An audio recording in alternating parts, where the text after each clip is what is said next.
Welcome to the FPL USA Press Play Podcast. We got a banger in store for a Game Week 36 preview. You got Bucks on the mic, joined by my partner in FPL crime, Brian. How the hell are you, man?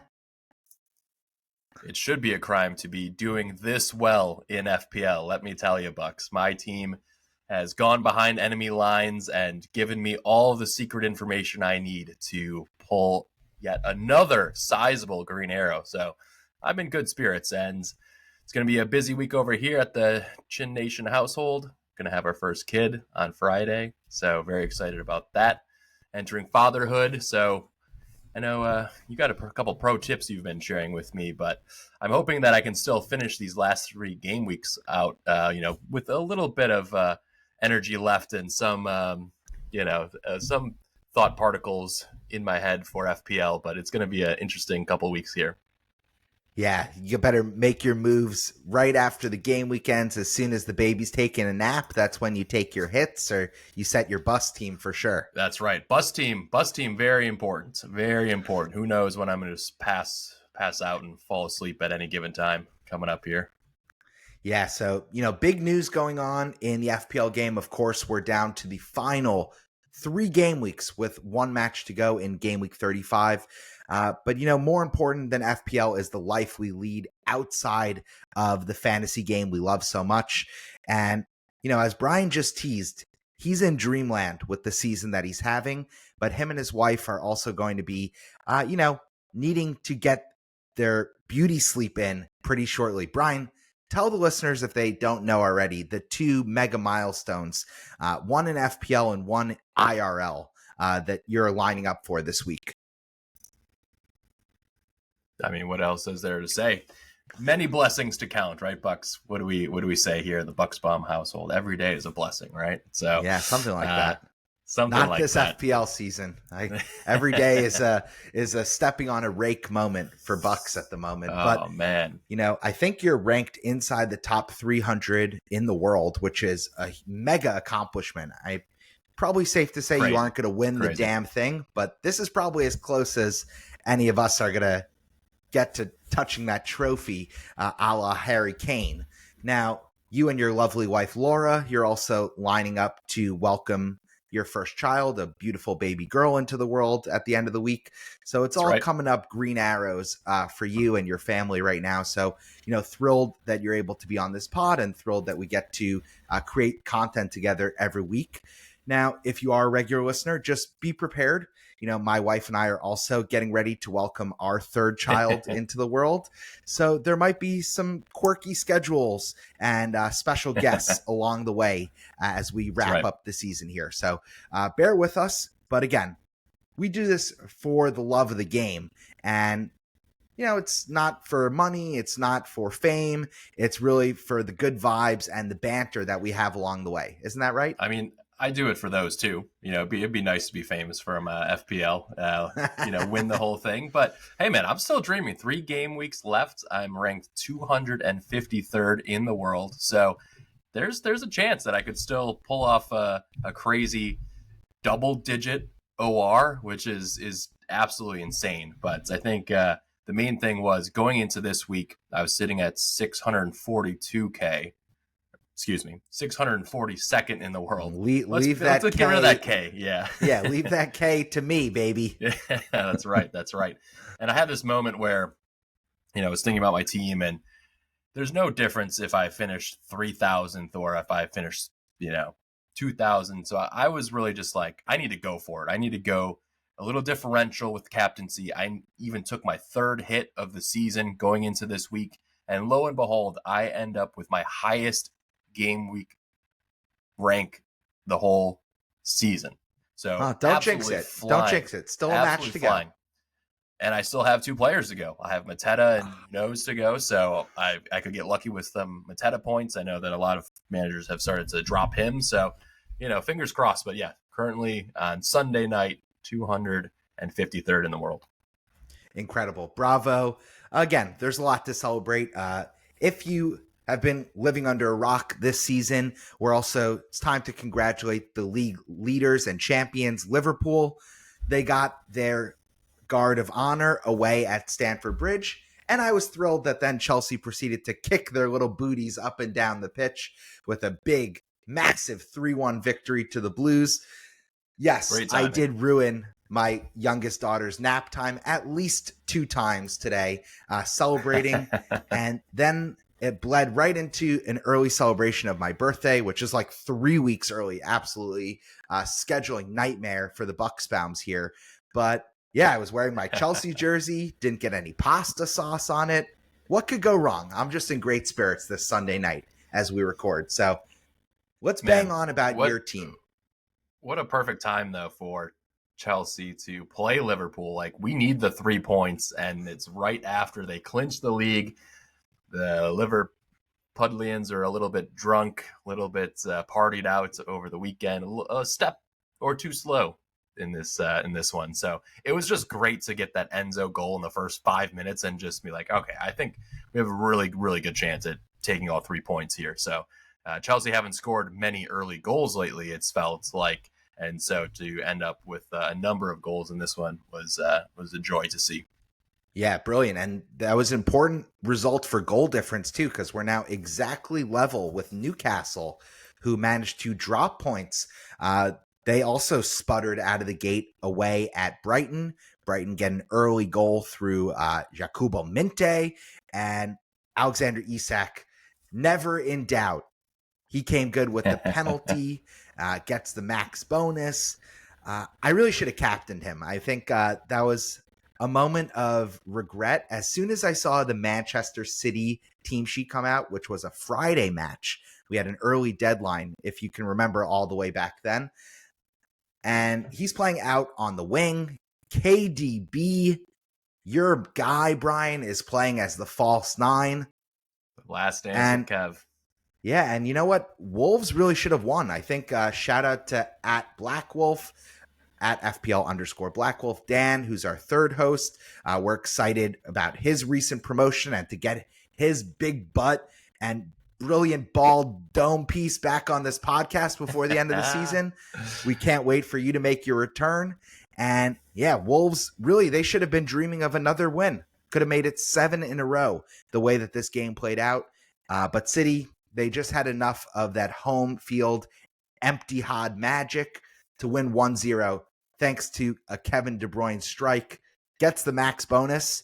And for managers like you, Brian, who had him captained, that's right. How many points was that? Tell me. Rub it in my face. Oh, my goodness.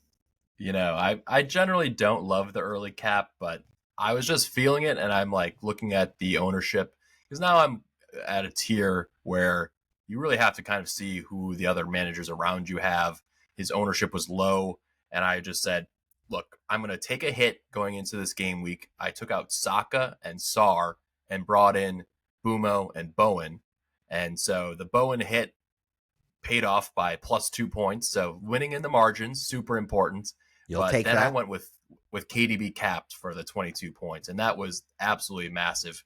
I got 173% of his points around my rank, I think, or something like that. So just absolutely huge. And nobody else, especially just taking a look at like the content creator league that I was looking at, like nobody went with maybe 3 or 4 people in the top 25 went with KDB. So it was a great moment. And I'm super stoked. And then I also had a total of 63 points this game week.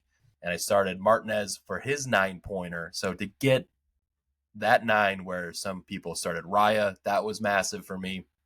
And then, like I said, Bowen came good with 9, Isak with 9. And then I have Bumo just as a defense shield pick. But Bumo and Salah both were very quiet. So I was very fortunate because it was a widespread of captains. But after I got my captain points on Friday, I was just like, man, I got to sweat this whole weekend. No, you weren't sweating. You were on the Ouija board. I heard your fingers scratching the tiles from cross country here. I knew you had your voodoo dolls out and your sharp, pointy things. And Kev, 1 shot, 1 goal, 11-pointer. You love to see it. Ryan Aït-Nouri off the post has another good follow-up shot. That could have been a goal. They had a 2-on-1 or 2-on just the keeper. 2 on 0. They somehow, had a 2 on 0. Bellegarde messed that up so badly. I can only imagine what Dan was doing in his living room watching that piss poor breakaway and how they didn't score there. And so very fortunate to get, Gvardiol's 8 points, and then especially KDB being on bonus. He didn't really do too much the rest of the match, but he was making a few tackles actually, and that's something we haven't seen in many, many months. So it does show a good sign of fitness, and he's a great differential for me right now. So I'm going to ride him. And then, just absolutely flying. So my game week rank this week so far, again, some people have a triple up on Palace to go tomorrow. I have 2 players, 53K overall game week rank. So that would be my highest of the season by far. Just to put that into perspective. So my steady ascent up the ranks, but my other highest game week this season was 182K. So absolutely stellar timing, impeccable bleeping timing to come through with a 63-point score when a lot of the managers I'm seeing low 40s. So I'm 15, 20 points ahead of a lot of managers. So we'll see. Eze and Sarr could give me a lot of pain tomorrow, but maybe Mateta can match them, and I'll just keep treading. But 253, 3 game weeks to go, differential captains, and maybe a spicy hit if I need to. But now the team is looking very spry with Bowen really rounding into form. That's 3 9-pointers in a row for him. So they look like shit, but he keeps delivering, and he's just been a great fantasy asset. This is my first week with him, so. Yeah, and started him over Rodgers as well. Rodgers blanks. I did have Cons on the bench, so I got to shout out my guy at FPL_Hunt, a.k.a. the SoCal Connor. He was really getting in my grill about if you're going to start Martinez and you have that, that's really confidence, you double up because then you only need 1 clean sheet. And so I did not really think about that. It was more of a hedge, honestly, to split Martinez and Kiwi and just go with one from each. And then, Arsenal just collapse in that match and Kiwi ends up on 1 point. But I get a lot of, winning in the margins again.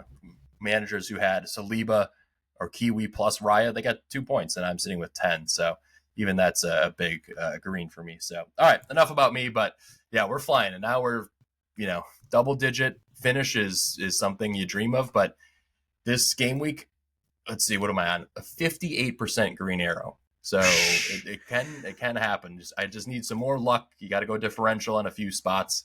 But yeah, man, fucking stoked. I'll be honest, fucking just stoked. Yeah, couldn't happen to a worse guy, but it's great for this podcast. So love to see it. Right. I'm of course on a red arrow. I started Raya. I had Konsa on the bench.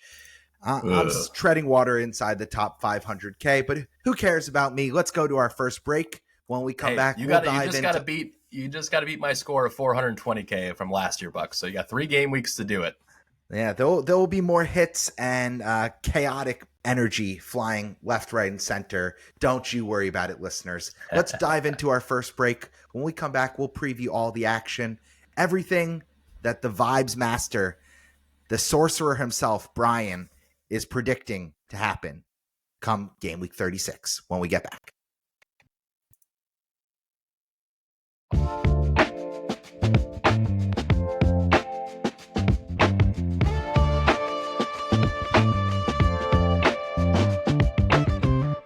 All right, let's fast forward and take a look at game week 36. Only 3 more game weeks to go. And unfortunately, no doubles announced, Buck. So for managers like you and I who are out of chips, not really the worst thing, because I think a lot of managers were hoping for that one last gasp effort to use a triple captaincy in a potential double game week, but doesn't look like it's going to happen. So we have more European fixtures to come. Obviously, Arsenal's second leg versus PSG is going to be quite challenging, and there could be more rotation, for their next match. I was very surprised to see Arteta play such a strong team sheet versus Bournemouth today, and then they lose. So pretty hilarious that's how it played out. And then obviously you also have somehow Tottenham and Manchester United going for the Europa League final, and I forgot that they get automatic qualification into next next UCL season. So that's actually quite impressive for one of these teams that actually should be nowhere near qualification. But since if they win the Europa League, they get the auto bid with the expanded field. So lots to play for them. And we saw a ton of rotation for both of those teams, and should be something to note for the next upcoming game weeks. Yeah, and it's great that you brought that up. Important to note, because of the new system, the coefficients between the leagues, the Premier League will have. You're a math major, right? Yeah, I'm okay at math. Don't hate. It's the pronunciation that and geography that I'm less great with.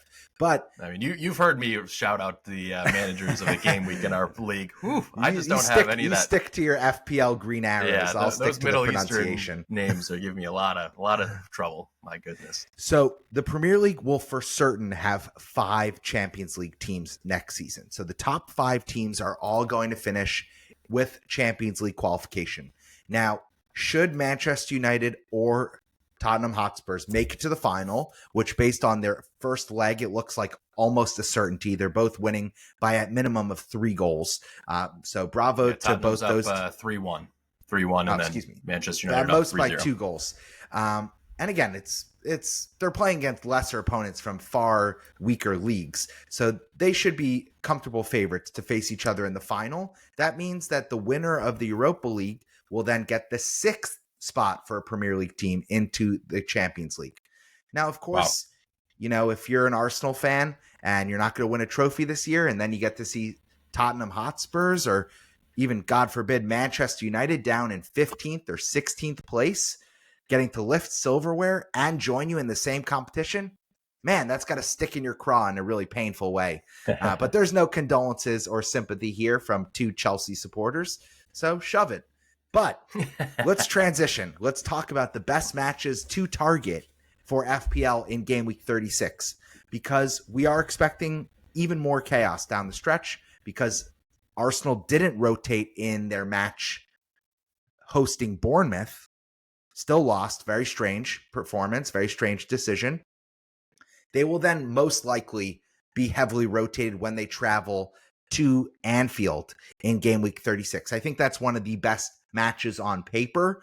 Whether that will actually ring true and whether that's just a formality of a cakewalk for Liverpool, I think that's what I'm predicting. I think that's going to be comfortable to Liverpool 2-0 for the hosts. I think Arsenal play the kids. I don't think there's any reason to risk top guys after, they're basically going to play 190 minutes, 200 minutes, most of the starters in 3 really hard contests between the PSG matches and this Bournemouth game.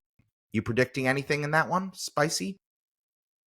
Yeah, it's very interesting with a lot of managers doubled up on the Arsenal defense. Do you just completely fade them away to Liverpool? And I would say that I expect this match actually to be I expect Liverpool to be up for it and just really to prove how far and away they are in terms of being a better team than Arsenal this year. So I expect there to be at least a much better shift than we saw that the kind of B or B- squad put in today for Liverpool.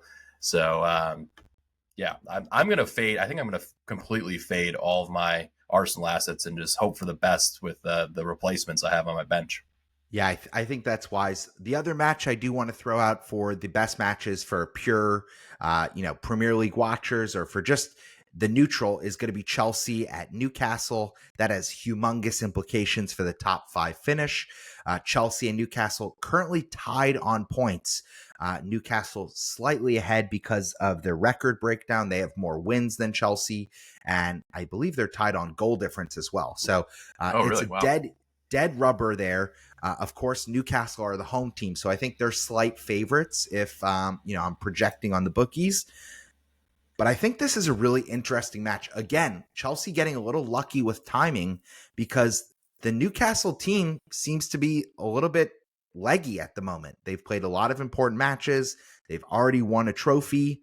And after this Chelsea match, you got to feel like Newcastle could just basically cruise to making... Oh, sorry. They also play away at Arsenal. So, yeah, Newcastle, they're still very much in the hunt. Tough. Yeah.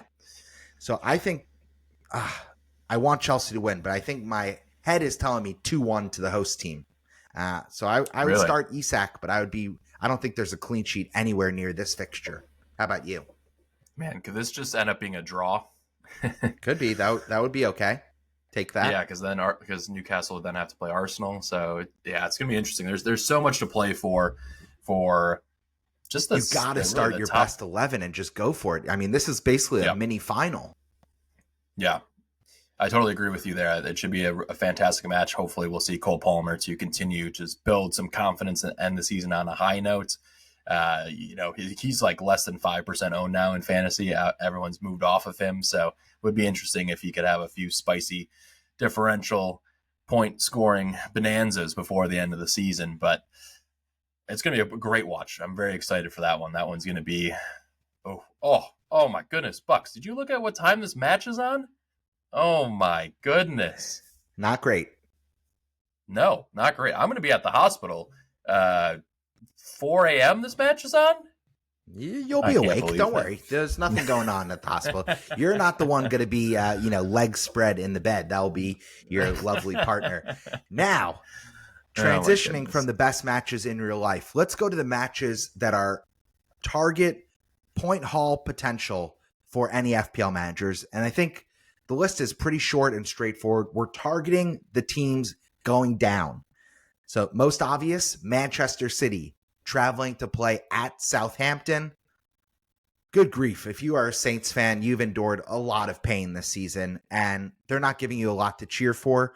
So Manchester City, they should feel right at home in an empty, quiet stadium. So I think they're going to put it to the Saints 3-0. And I actually think we could see Erling Haaland back.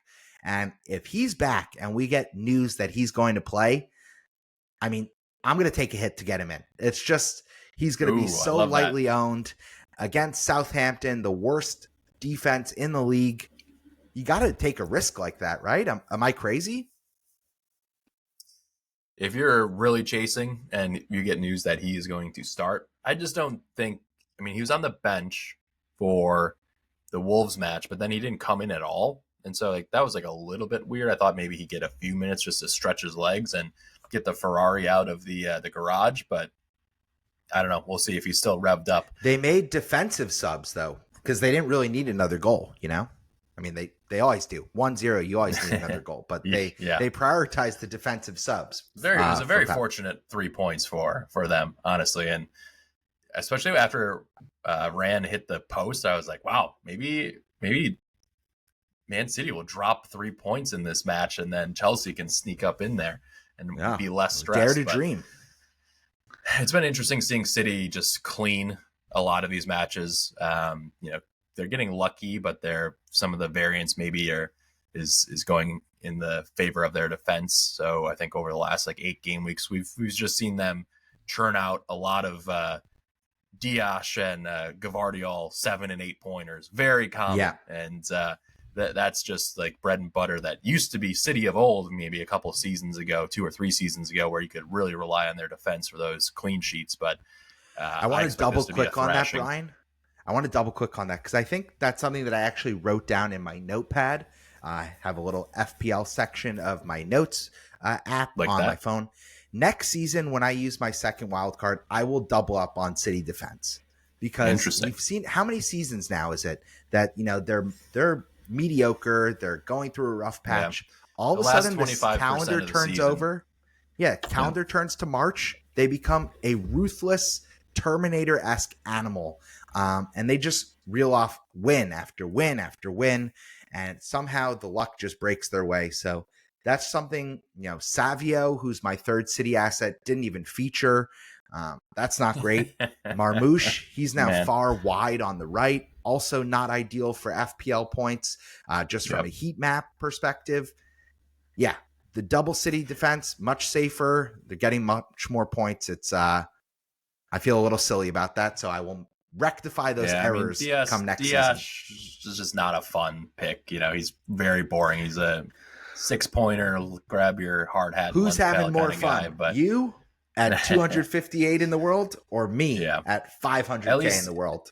Yeah, and for me this season, I have swerved those X-Men's Riskin, Savio, and I never had Rico Lewis, but I did have Foden for a while, and he's Sure. still subbing on in the 88th minute for 1 point consistently. Good Lord, I don't know where the hell that guy's been this season, but yeah, I think Marmouche I'm still happy to hold. I think that in this one, He was Marmouche so at the start. uninvolved. Ugh, he was terrible. Yeah. I mean, Wolves had a good game plan. They played pretty well. He also took a few like batterings throughout the match. Maybe 2 or 3 times he was down, and I think they were pretty physical with him. And he's a player who's a little bit lighter in weight compared to the likes of you or I. But I still think Marmouche is fine to hold this week. I'm looking at moving off of Crystal Palace forwards like Mateta instead, just knowing that those minutes are really going to be managed very soon. So I'm curious if we see Mateta even get past 55 minutes tomorrow. Like what are your thoughts there on the Palace assets? Because they're playing a rotated possible Spurs team at the Tottenham Hotspur Stadium. So what are your thoughts on those assets? I probably would sell before I buy, but I think I think there's sexier picks than Mateta right now at the moment, but let's not dwell on Palace. We'll talk about them in our transfer plans and captaincy shout section. I do want to just make sure to go to 2 other matches. The first is Brentford at Ipswich. Again, I think Brentford, juicy. Yeah, team that is just pouring in goals right now. I'm on giving up a lot of goals and scoring a lot of goals. It's perfect for fantasy. They're like the pure popcorn team right now. I think if you're a casual fan and you're not like a diehard like I am, and you have a certain team and you will refuse to root for any other team, I think if you want to pick a fun second team, Brentford could be that team because, like you just said, Brian, it's up and down football. The opposition is scoring in bunches. They're scoring in bunches. It's just a wild and wacky watch every single time Brentford's on the telly. So I think they absolutely demolish Ipswich. Ipswich, you could start seeing the cracks. I think in the last couple game weeks, they get a red card. Then Delap is like just running through the opposition players. He's fuming on the bench that their team sucks so bad. It's a rough situation. They weren't really enforced to a point where they were going to be a true contender. And they fell just a little bit short. So I think Ipswich, similar to Luton Town, they could actually end up being in trouble next season when they go down to the championship, because they kind of blew their wad trying to stay up in the Premier League. And all of a sudden, a lot of players will be looking for exits. So, yeah, I have Wissa and Mbomo. I brought them in for a hit this game week. Wissa looked really good. And I think he could be someone that's in the conversation for the armband this coming game week. We'll for sure talk about that. To not be on any pens and have as many open play goals as he does. What does he have? 17, 18 open play goals. Very impressive from him. And he's one of your guys, Bucks. You've been on him for a few seasons. When Tony was MIA and serving his suspension, you're like, this guy's like pretty solid. Like let him stretch his legs and see how he does. And wow, those two. And then you also have Mr. German Schade. Kevin Schade just comes in with a brace today. Hey. He's a young player that I thought might have a little bit more of a quicker impact for Brentford, and he's nailed down to place right now. He's got a hat trick this season. He's got a brace, so he's got 2 matches with over half his goals.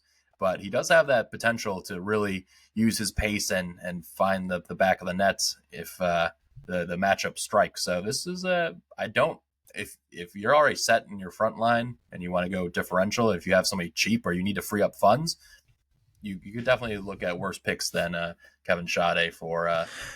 I just would keep your expectations low. I think he's got to be under 5.5 mil though. He's real cheap. Yeah, I think you're right there. But one thing on Wissa, I want to just shout out. We've been talking a lot about Alexander Isak and giving him the deserved flowers and credit and honors of being among the best strikers in world football, let alone, certainly top 3 in the Premier League alongside Erling Haaland. Now, what if I told you that Yohan Wissa, his advanced stats, his counting stats, are almost exactly identical to Alexander Isak, except he doesn't have penalties? Would you believe that if I told you that? Yeah, it's also a little bit about the type of games that Brentford find themselves in. Like they're definitely. I don't know. Way more open, we can only couch these kind of things so much. He's just a brilliant, brilliant goal scorer. Patch. Yep, in a purple patch for sure. So, but Chris Wood, we're falling over to give him the praise. We're falling over, when we saw Cunha in great form, but it actually might be Wissa is the third best guy in the Premier League, and he's kind of never included in that conversation, which is always he just keeps quietly putting in 15 to 25 goals and assists every season. At plucky little Brentford, it's very impressive what they're doing. They went from Ollie Watkins to Ivan Toney now to Yohan Wissa. That's brilliant business right there. Fantastic scouting to have. There's so many teams in the league that would love just a rock solid number 9, and Wissa is obviously that, and just going through his best ever goal scoring season. Him and Bumo have both had fantastic seasons because they're going to play over 3,000 minutes. Both those guys have just played a ton of minutes. Wissa has been rotated a little bit more towards like the end of those games and subbed off, but Bumo, I was looking at something. Good Lord, he has finished 32 games with 90 minutes and then been subbed 3 times after like 80 minutes. Like Iron Man type of stuff. Wow. It doesn't look like he's got the little pot belly, it's just like his body shape. Sometimes I'm just like, if he really puffed out his belly, he just doesn't look like he's the pacey winger that everyone falls in love with, but he's technical. He's bearded Eden Hazard, regen. Yeah. He's got that big ass dad bod. It's great. Yeah. Boxing out people, hitting solo golazzos. All right. Last but not least, I'd be really interested, like where those two, if they are both on Brentford next year, like those are two players that I think, if you're somebody like Nottingham Forest or somebody that you're really trying to move up in Europa, like those are players that you should be targeting that maybe other clubs around the world are not really focused on, but I think there's a lot of potential, proven Premier League players. So be interesting to see if they stay at Brentford where Bumo would be incredible? If Tottenham Hotspur were to win the Champions League. If he could play Champions League football, he would fit in that system so perfectly. And I hate to do any advanced scouting for our direct rivals, but that is a team he would fit just brilliantly directly into. Last but not least, I do want to talk about Nottingham Forest. They're another team in focus going into game week 36 because they play home to Leicester.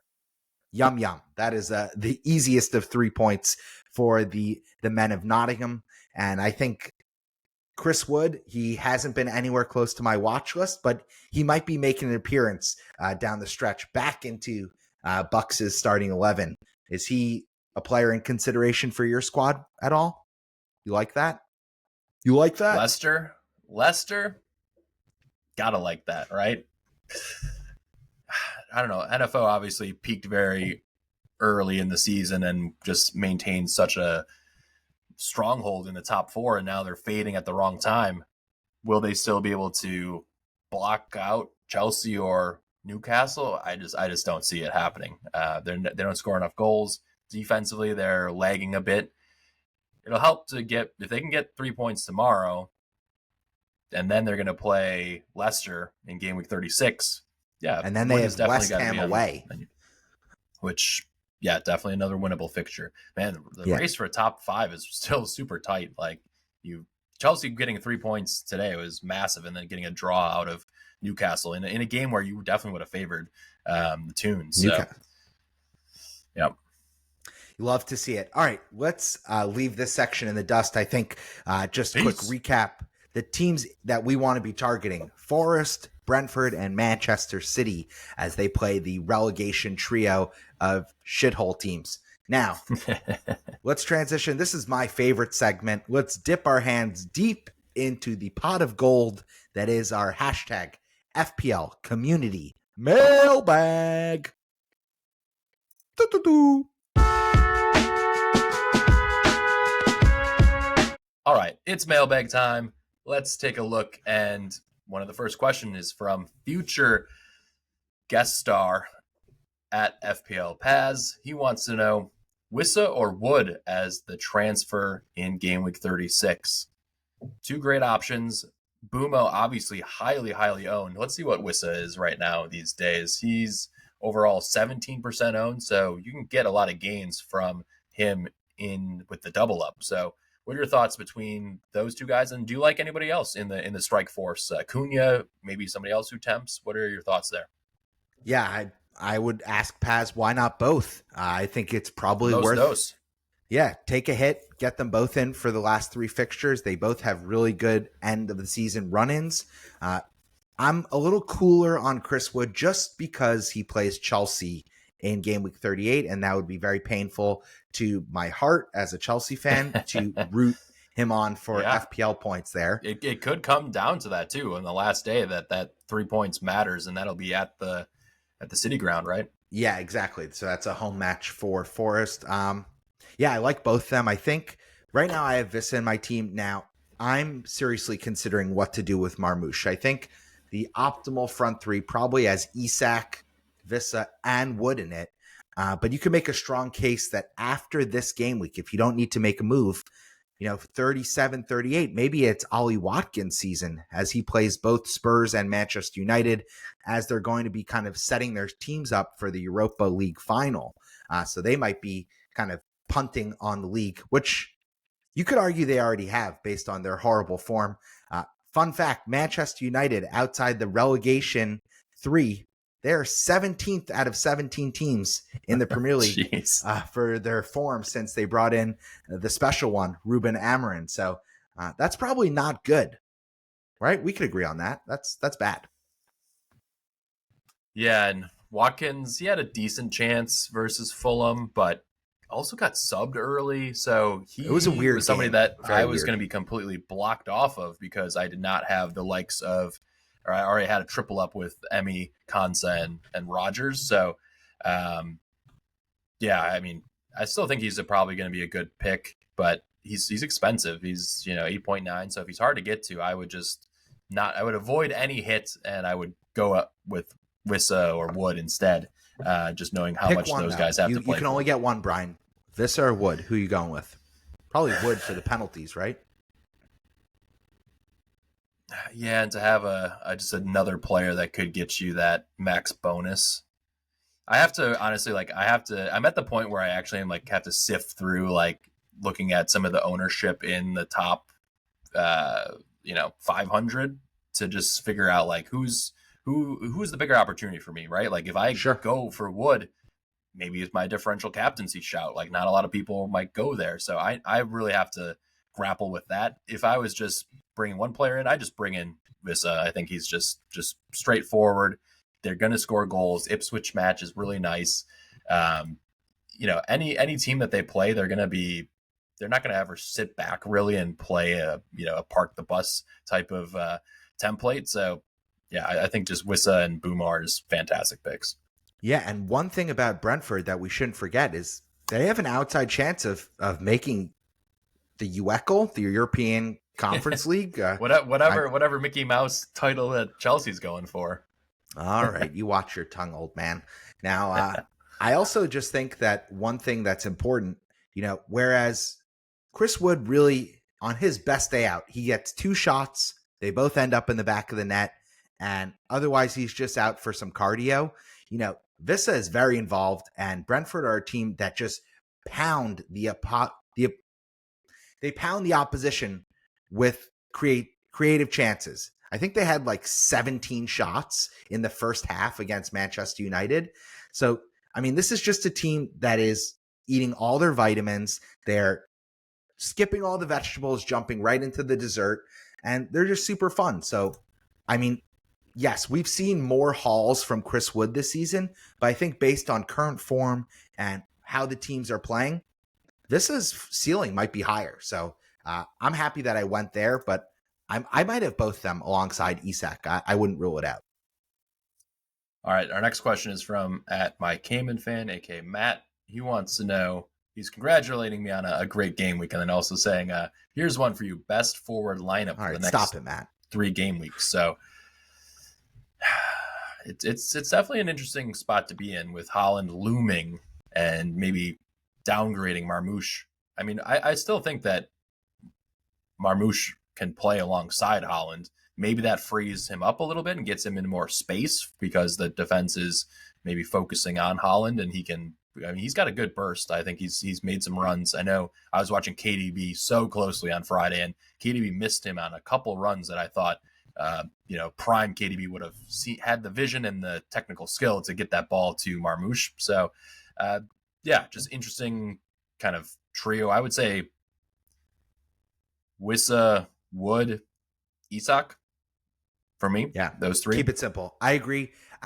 One hot take that I have about Marmoush is that if he was a Chelsea player, oh my God, the media, the Premier League fans, they would already be out with their pitchforks because this guy is just living the dream on that one hat trick in that first half. I think he's played like 13 games. He only has 6 goals. He's fine. He'll be better next season. But six goals in 12 matches, that's pretty good. Yeah, he's a completely meh FPL pick right now, especially if he's playing out on the wing, far away from goal. I'm prepared. I mean, if they didn't have Southampton away, I would for sure be ripping him out of my team. As it stands right now, he's probably got one more game week in place, and then we're gonna say toodles to him too. Interesting. Yeah, I think the universe is small. I think what we've kind of come to is that we're not really picking from like 100 forwards anymore. It's really like you got 5 or 6. I would say it's Isak, Wood, Wissa, Watkins, Marmoush or Haaland got one spot. And then maybe you want to get like Evan Nielsen. Maybe you want to get Cunha. But even then, I think we're stretching just to kind of include a name. Man, I don't know. Cunha's on 175 points, and he's played how many minutes? Because he's missed all these suspension, 2,400 minutes. So he's the player that they have home Brighton, away Palace, but that's probably closer to Palace having a lot of rotation in their side, and then home versus Brentford in game week 38.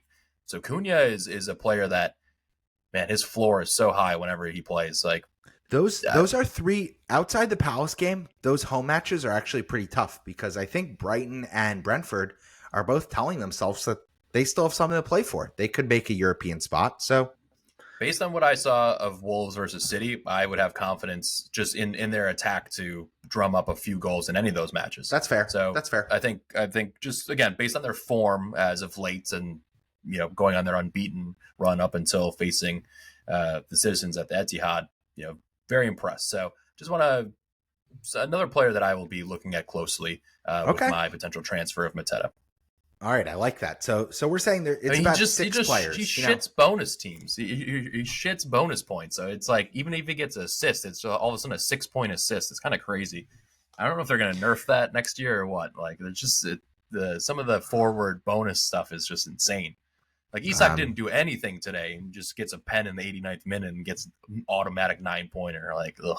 Well, it was an important pen. They were losing the game otherwise. Yeah, of course. Yeah, but still, though, he didn't do anything. He was more impactful than Yakuba Mente, who the guy just had he was a one-kick merchant. It ends up in the back of the net.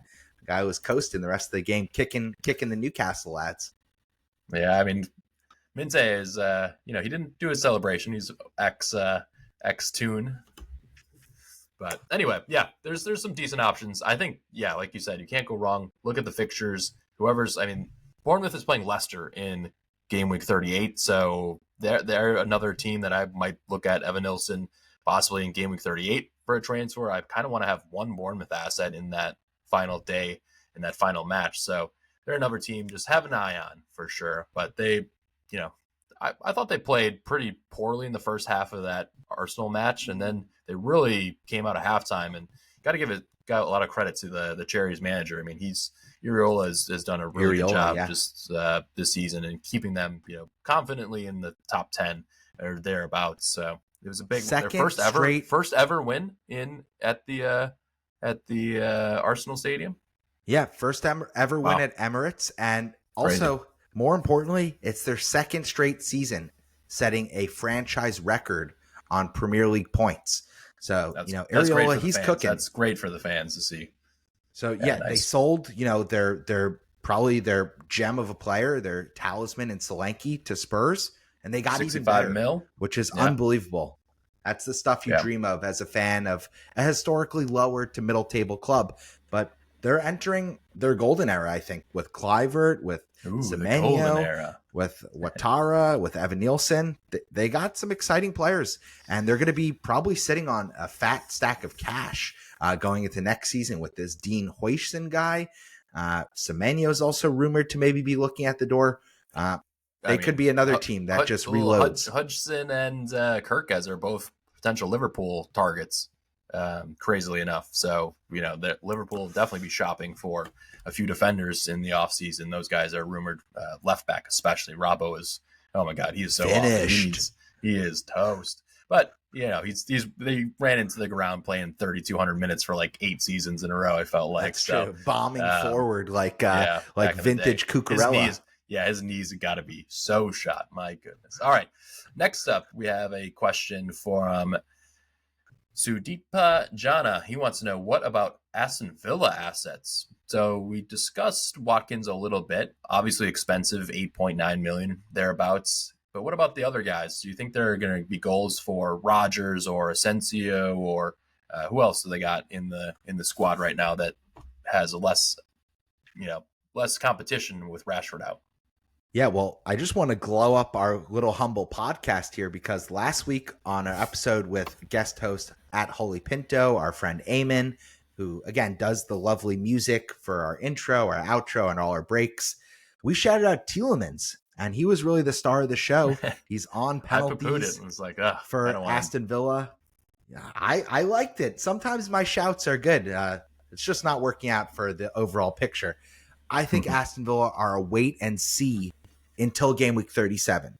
Now, the reason is because Bournemouth, again, they're going to be playing away. So I think Bournemouth, much tougher matchup when they play at home. And so I think, Bournemouth could be fancying themselves to go pip some points at the expense of Aston Villa, who they're directly competing with in the kind of overall top half of the table. I think that's more or less a dead ringer when it comes to who's going to come out of there with the result. And so I actually think you're telling me this now, and I'm starting double defense most likely from Aston Villa. That almost guarantees that you're going to end up with a 0-0 clean sheet. So take that for what it is. But I actually think that they're a much better asset to look at in game week 37 for the last 2 matches than they are for the last 3. So I would be a patient hold on bringing in more Aston Villa players, and if possible, I'd probably keep Rodgers on the bench if he's your 7.5, 8th attacker, like he is for many managers. All right, next question's from Tommy99. Wants to know best triple captain choice with the chip still remaining and no doubles announced. So I know we were talking to Eamon last week about that as well. He has his triple captain, was waiting for potential doubles in 36. So now, there are a couple of cupcake fixtures. There's only a handful of guys that we really feel like have that brace potential left. So curious to hear your thoughts. City playing away to Southampton. You could risk it on somebody like KDB or Marmoush, but it doesn't fill me with a ton of confidence. Don't Marmoush. Bucks is off of Marmoush. No Marmoush sploosh. Yeah, the guy's a hat-trick merchant from like 7 game weeks ago, and he's still riding those coattails. I think the list is pretty short and straightforward. I would think about using it this game week on KDB as they play Southampton. I would think about using it maybe on Bumo or Wissa, but again, you really want to have the penalty taker. So again, Bumo probably at Ipswich. And then if you look at it, you kind of pulling for strings elsewhere, you could have a lot of fun and play it on Mo Salah in game week 38 when they host Crystal Palace. Again, it's a home match. It's going to be the coronation. They're going to get the trophy. And especially if you're a Liverpool player, I mean, what better way to inject it straight into your aorta than to just triple captain Mo Salah. Give it to me. Give me the trophy and give me those points. So, I think it's got to be kind of Isak, a penalty kick taker on City, whether it's KDB or Mo Salah. And so you're kind of running out of chances to really use it in a sexy way. Yeah, I mean, Newcastle plays Chelsea at home, Arsenal away, Everton at home. Don't He's love those probably out. matches for a triple And Wilson captain. is So back taking minutes. So I actually think maybe my Isak, I misspoke there. I wouldn't use it on Isak. yeah, it was interesting because they were chasing the game, and Wilson came on, and Isak For stayed Willock. on. And Yeah, for Willock. yeah, I like that. But they're chasing the game anyway. Yeah, there's not too many options here. I mean, I still think City versus Southampton. City are in good form. They've drawn once and won 4 out of their last 5, so they're just ratcheting it up. I don't think they're going to score more. I think 3 goals would be an estimate that I would feel pretty confident about City scoring versus the Saints, but that might be good enough for a triple cap. Yeah, take that chance of a double return from KDB, and you ride those 3 bonus points to go with it. I think that's probably the move. Yep. All right. Next up, we have one last questions. one, Brian. One last one. You know, if you still, I don't know what this manager's team sheet looks like, but if you are willing to wait until 38, you know, Arsenal do play away at Southampton, and that could be a really nice one if you want to go Saka. But again, you're really pulling at the bottom of the barrel right now because you waited. Yeah, and how many minutes is Saka going to play? It's so weird to see him play 80 plus minutes versus Bournemouth, and they take the L. Stupid Arteta. My goodness. All right, 2 more questions here. One from friend of the show at FPL Theorist. Scott wants to know best mids to fill out on a free hit team. For game week 36, and he's maxed out on City, Brentford, and Forest assets. So he's gone in really heavy on those fixtures. And then this kind of goes in hand with a question from OG Blues Hindu. He wants to know best differentials for game week 36. So yeah, I mean, I haven't thought at all about a free hit. I know those guys in the Discord were talking about a alternative strategy where if those doubles got announced, they could really go in with 11 doublers where few managers would have, 4 to 6 maximum. And so unfortunately that did not pan out. And so, they're looking at free hit 36, or do you just save it for free hit 38 and just have some fun? I guess it depends where you are in the ranks, but I think I prefer for 38. I prefer for 38, but if you're intent on using it in 36, I think you have to have Bowen in place. Again, they're going to play Manchester United. Manchester United will be playing twice. Their defense is already really shaky, even when they have full rest, and they won't have that. So I think that's a no-brainer. And then I actually really like the idea. You know, we mentioned earlier in the podcast that Cole Palmer is really lightly owned. You know, he hasn't gotten the returns, but I think from watching the games, he's been the man of the match for the last 2 or 3 Chelsea matches. You know, it's hard to give it to anyone other than Moises Caicedo, the way that lad is playing right now. But Cole Palmer has penalties. Chelsea are going to go for it. They need to get the 3 points, and that means they need to score goals. So if Chelsea score, more often than not, Cole Palmer is involved. I know the last 10 game weeks might have put us off the scent there, but he gets his goal, really well taken penalty. He hit the inside of the post only to see it go right back out. I mean, this guy is a star. He's a really top player. And if 95% of other managers don't have him, I would like to be riding with the 5% that do as a mega differential. So I like that. Yeah, interesting. You hate that. I see it in your eyes.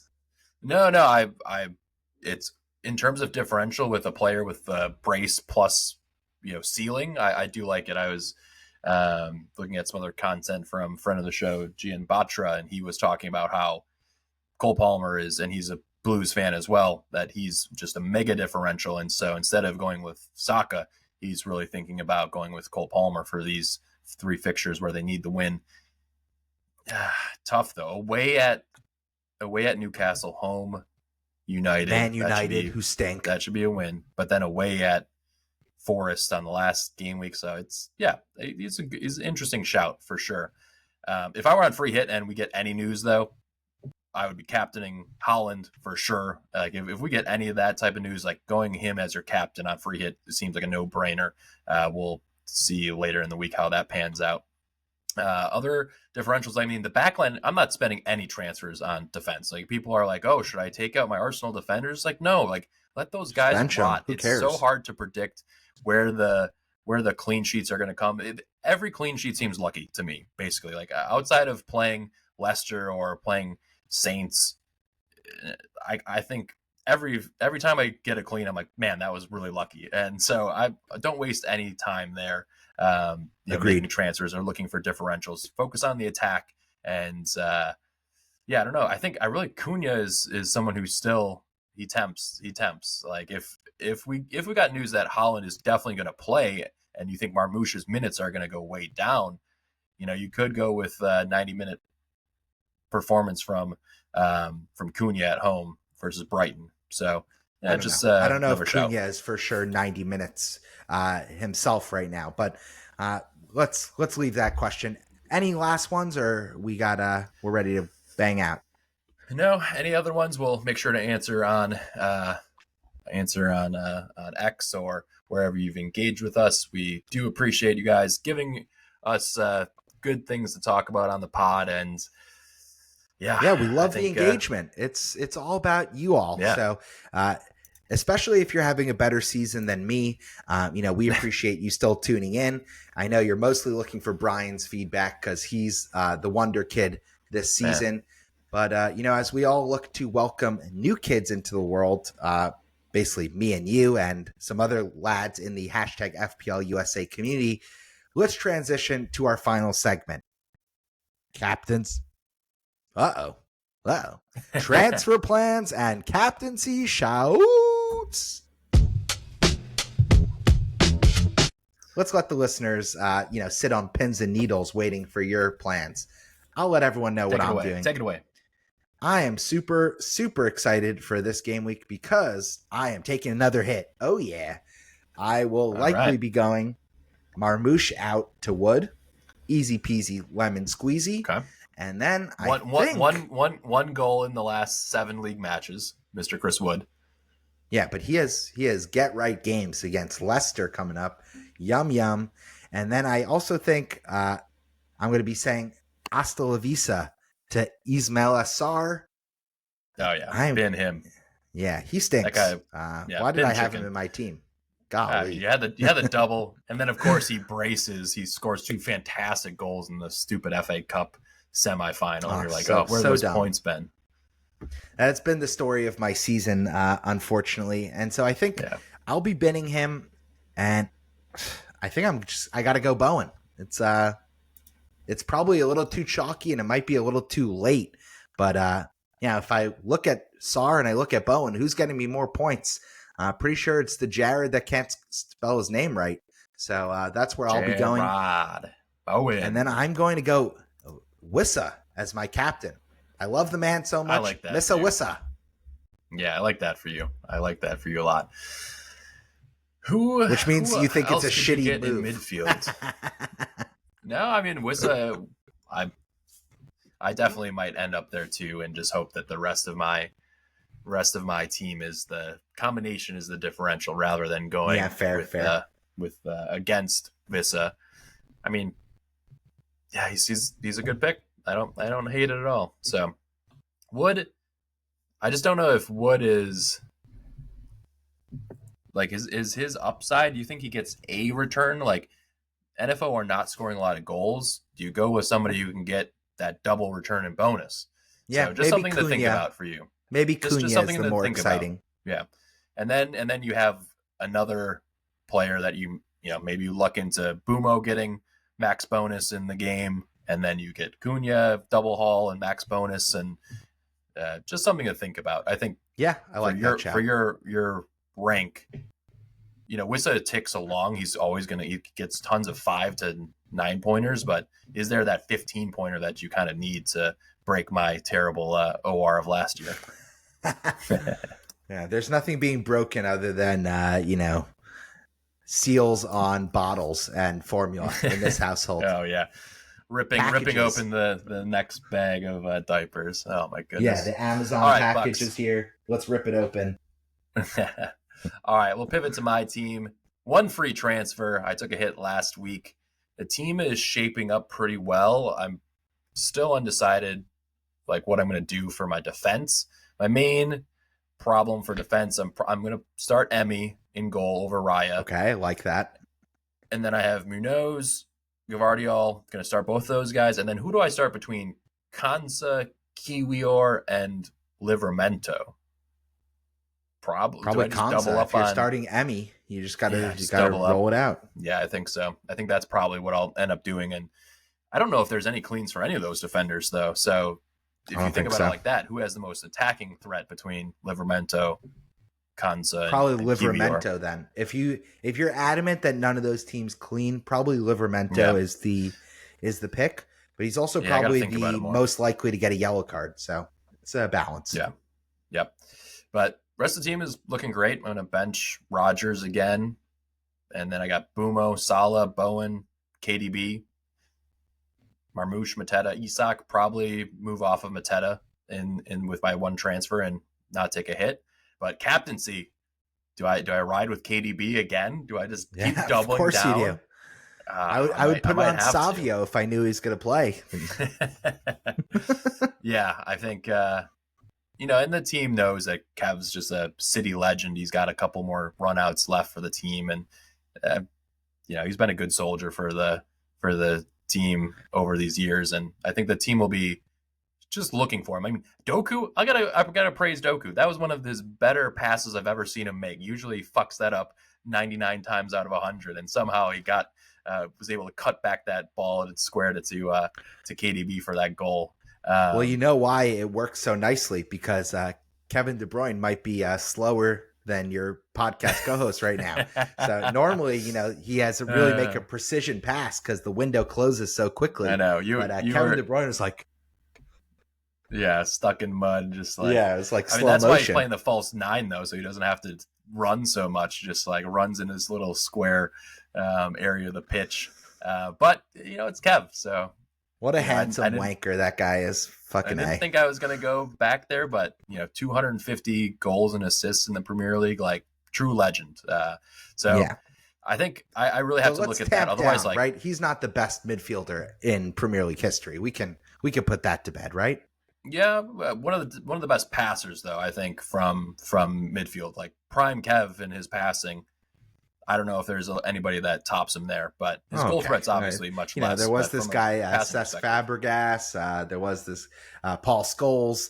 If we do some research, Kevin De Bruyne, all-time great, not all-time greatest midfielder for the Premier League history. I think we can comfortably give him those flowers. So, KDB, captain, transfer move?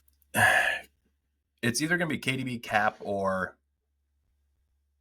I was looking at Wissa as captain. You're going to go actually for a second, but Shield. Yeah, I mean, if I'm going to be 250, I feel like I just go with KDB again and just hope that they destroy and pick apart in a press, and he gets a side pass for an assist, and then maybe gets a goal.